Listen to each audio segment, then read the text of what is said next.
Maka dari itu pemerintah harus turun tangan untuk memikirkan semua aspek pertanian secara serius. Jangan tinggalkan petani sendiri bekerja karena lahannya nanti akan dijual. Bro, saya sedang berada di bawah pergola labu ya, labu siam. Ini yang saya tanam 3-4 bulan yang lalu, sekarang sudah subur seperti ini.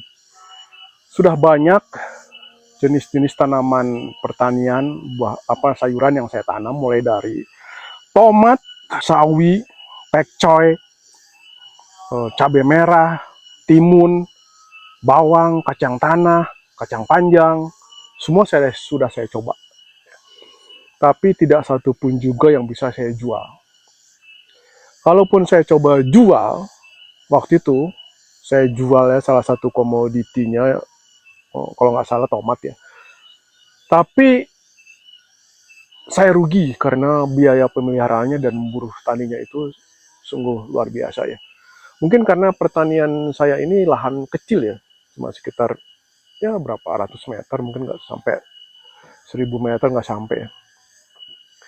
Nah jadi saya cuma ingin memberitahu, nampaknya agak sulit juga kalau kita bertani di lahan sempit kalau tidak ada teknologi pertanian yang bagus ya.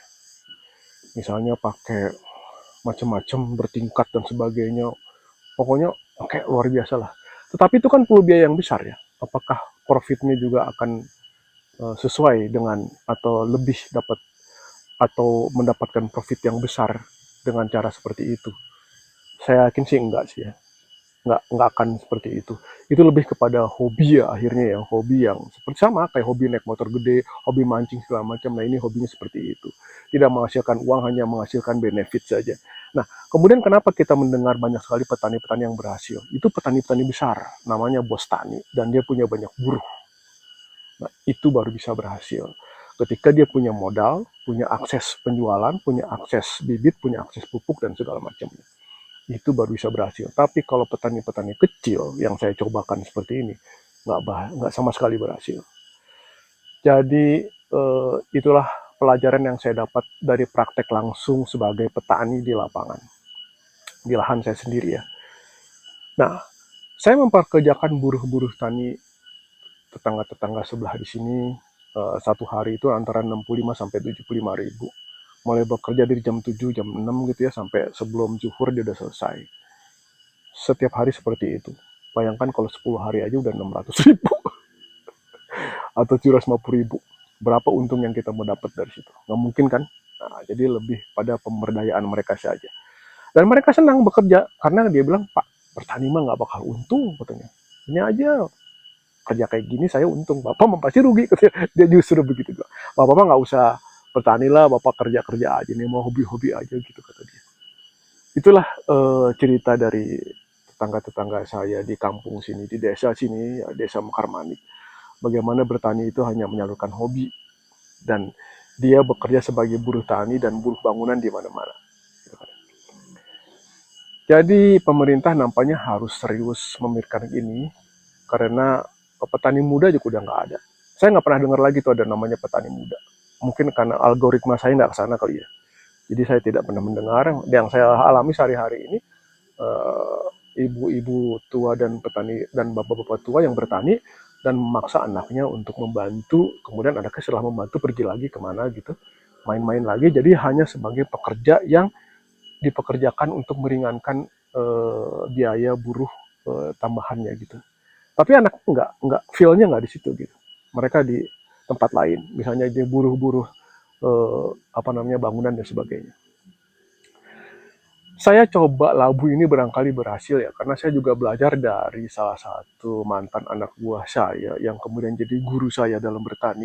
Dia bilang, Pak, pelihara labu katanya, karena labu itu seperti anggur yang terus-terusan bisa berbuah katanya, kalau pohonnya nggak mati. Dan memang benar juga, saya pikir nanti semua ini akan saya kasih labu semua.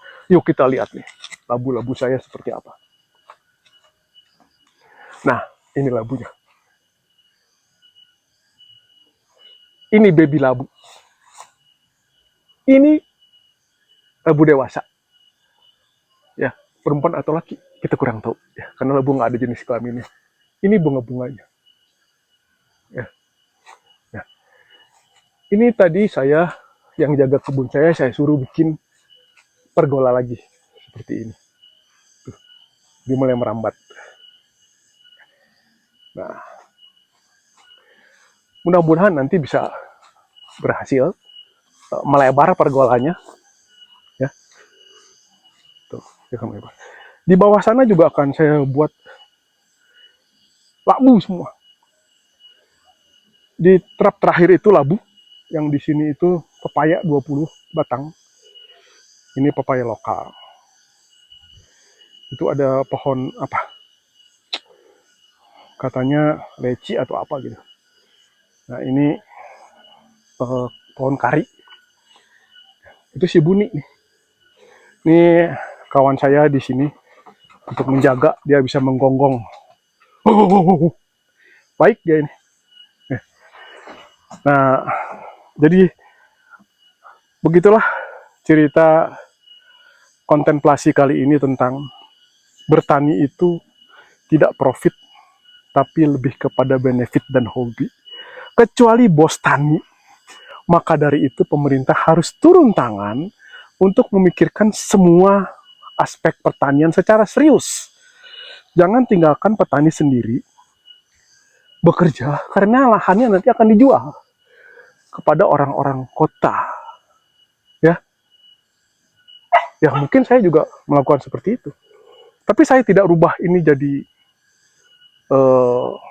perumahan, tapi tetap jadi kebun dan jadi pertanian dan mempersilahkan penduduk untuk bertani. Tapi dia males juga ya. Udah Bapak modalin aja lah, saya yang kerja, kata gitu. Atau Bapak garap nih tanah saya, sewa, saya bekerja, kata gitu. Jadi saya disuruh menjadi investor terhadap tanah-tanah dia. Yang nggak sanggup saya belum bisa seperti itu. Saya hanya menyelamatkan tanah yang tadinya mau dijual untuk perumahan barangkali, tapi saya kembalikan menjadi lahan pertanian. Kalau bisa nanti semua lahan itu saya beli tuh ya, semuanya saya beli yang sana tuh, tetap menjadi hutan seperti ini dan menjadi lahan pertanian. Mudah-mudahan saya punya duit. Kalau saya nggak punya duit, saya dapat duit dari mana ya? Saya main Bitcoin kali ya. Makin ngaco ini.